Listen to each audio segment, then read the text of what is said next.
Apa nih? Astagfirullah. Astagfirullahaladzim. Dan gue tidak kejadian gedor. Astagfirullahaladzim. Kamu ini berdosa banget.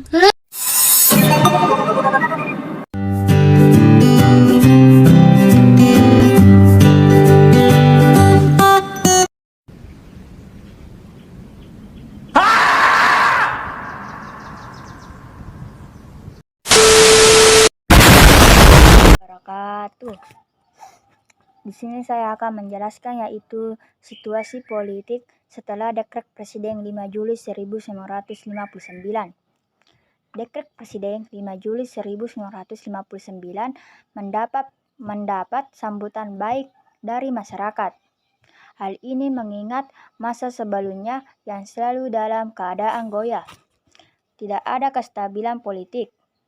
Dengan dikeluarkannya dekret tersebut, Kabinet Juanda dibubarkan pada tanggal 9 Juli 1959.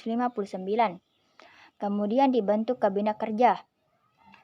Program kabinet ini adalah meliputi soal keamanan dalam negeri, soal sandan pangan, dan pembebasan Irian Barat atau Irian Jaya. Kabinet Kerja selanjutnya Presiden membentuk Majelis Permusyawaratan Rakyat Sementara atau MPRS. Anggotanya terdiri dari DPR, hasil pemilihan umum sekitar 261 orang, utusan daerah 94 orang, dan wakil golongan karya 200 orang. MPRS ini bertugas menetapkan garis-garis besar haluan negara atau GBHN. Pada tanggal 17 Agustus 1959, dalam upacara bendera peringatan Hari Proklamasi, Presiden Soekarno berpidato yang diberi judul Penemuan Kembali Revolusi Kita. Pidato ini kemudian disebut Manifesto Politik Republik Indonesia atau Manipol, dengan intisari Usdek. Monipol ini oleh MPRS ditetapkan sebagai GBHN.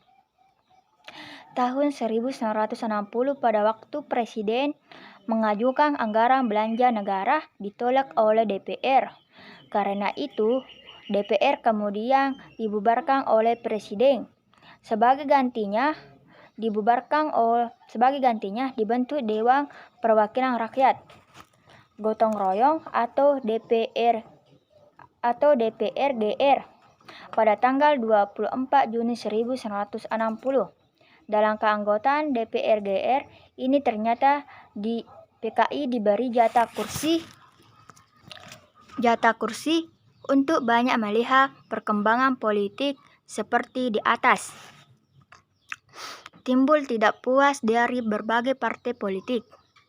Sebagai contoh, fraksi dari NU, PNI, Masyumi, juga dari Partai Rakyat Indonesia pimpinan Bung Tomo. Presiden ternyata sangat dekat dengan PKI yang sebenarnya banyak dibenci partai lain. Kemudian tokoh politik membentuk 3 demokrasi untuk menantang DPRGR. Tetapi 3 demokrasi kemudian dilarang oleh Presiden. Presiden yang merupakan pimpinan besar juga mengajarkan Nasakom atau nasionalis agama dan komunis. Dengan Nasakom ini maka kedudukan PKI menjadi semakin kuat dan semakin dekat dengan Presiden. Sehingga tidak aneh jika kadang-kadang partai ini ikut mempengaruhi Presiden dalam mempersatukan kebijaksanaan pemerintahan. Demikianlah suasana pelaksanaan demokrasi terpimpin Dekret Presiden yang menginginkan berlakunya kembali Undang-Undang 1945 dan Pancasila sebagai dasar negara, malah diselewengkan ke arah sistem pemerintahan otokrasi yang banyak dipengaruhi dan dikuasai oleh PKI. Sekian. Bila ada salah mohon dimaafkan. Wassalamualaikum warahmatullahi wabarakatuh.